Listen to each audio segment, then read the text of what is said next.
हिंदू धर्म में रामायण को बहुत ही पवित्र ग्रंथ माना जाता है।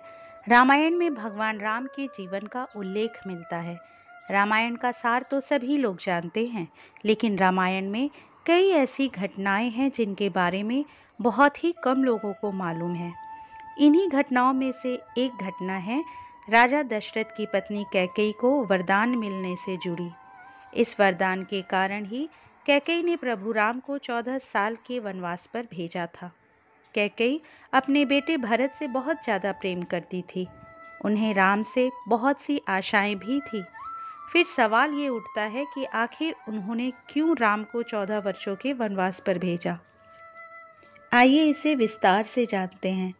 राजा दशरथ के विवाह के पहले कैकेयी महर्षि दुर्वासा की सेवा किया करती थी। कैकेयी की सेवा से प्रसन्न होकर महर्षि दुर्वासा ने कैकेयी का एक हाथ वज्र का बना दिया था और आशीर्वाद दिया था कि भविष्य में भगवान तुम्हारी गोद में खेलेंगे। समय बीतता गया और कैकेयी का विवाह राजा दशरथ के साथ हुआ। कई सालों के बाद स्वर्ग में देवासुर संग्राम प्रारंभ हो गया। देवराज इंद्र ने राजा दशरथ को सहायता के लिए बुलाया। रानी कैकेयी भी महाराज की रक्षा के लिए सारथी बनकर देवासुर संग्राम में पहुंची थी। युद्ध के दौरान महाराज दशरथ के रथ के पहिए की कील निकल गई और रथ लड़खड़ाने लगा।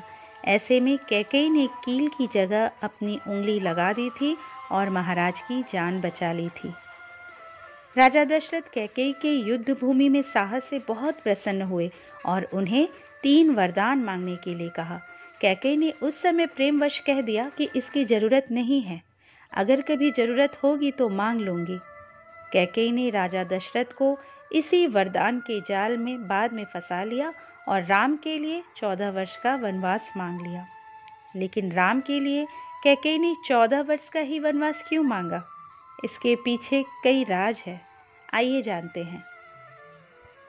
कैकेयी ने ही भगवान राम के लिए 14 वर्ष का वनवास मानकर ये समझाया कि व्यक्ति युवावस्था में अपनी 14 यानी 5 ज्ञानेंद्रियां, 5 कर्मेंद्रियां और मन, बुद्धि, चित्त और अहंकार को बस में रखेगा, तभी अपने अंदर के घमंड और रावण को मार पाएगा।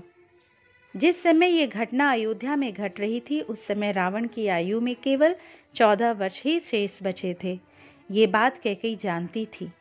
यह घटना तो अयोध्या में घट रही थी, लेकिन इसकी योजना देवलोक में बन चुकी थी। कैकेयी को राम पर भरोसा था, लेकिन दशरथ को नहीं, क्योंकि वो राम के साथ पुत्र मोह में बंधे हुए थे। भगवान राम श्री हरि विष्णु के अवतार थे।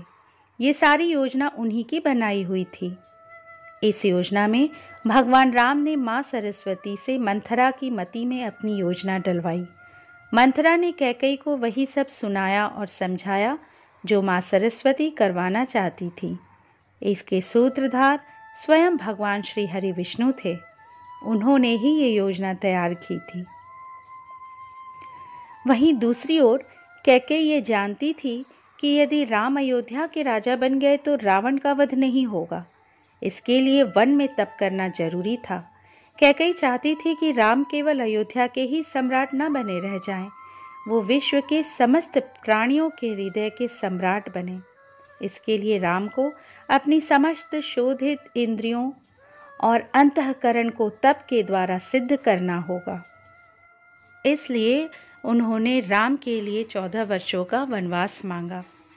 दोस्तों, रामायण और महाभारत दोनों में ही 14 वर्ष के वनवास की बात सामने आती है।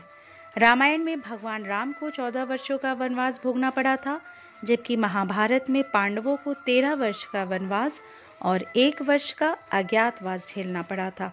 इसके पीछे ग्रह गोचर भी मायने रखते हैं। उन दिनों मनुष्य की आयु आज के ज़माने से काफ़ी ज़्यादा हुआ करती थी, इसलिए ग्रहों की दशा भी ज़्यादा होती थी। शनि चालीसा में उल्लेख मिलता है, राज मिलत बन राम ही दीन्हा, कैकेयी हूँ की मति हरि लीन्हा। यानी शनि की दशा के कारण कैकेयी की मति मारी गई और भगवान राम को शनि के समय अवधि में वन वन भटकना पड़ा। उसी समय रावण पर भी शनि की दशा आई और वो राम के हाथों मारा गया। शनि ने अपनी दशा में एक को कीर्ति दिलाई और दूसरे को मुक्ति। दोस्तों, आशा करती हूँ ये वीडियो आपको अच्छी लगी होगी। अगर ये वीडियो पसंद आई हो तो प्लीज़ इसे लाइक कर लीजिएगा, अपने जानने वालों में इस वीडियो को शेयर कीजिएगा। और हाँ, अगर अब तक आपने इस चैनल को सब्सक्राइब नहीं किया है तो प्लीज़ इसे सब्सक्राइब कर लीजिए। अगली बार एक नए वीडियो के साथ आपसे फिर मिलूँगी। जय श्री राम।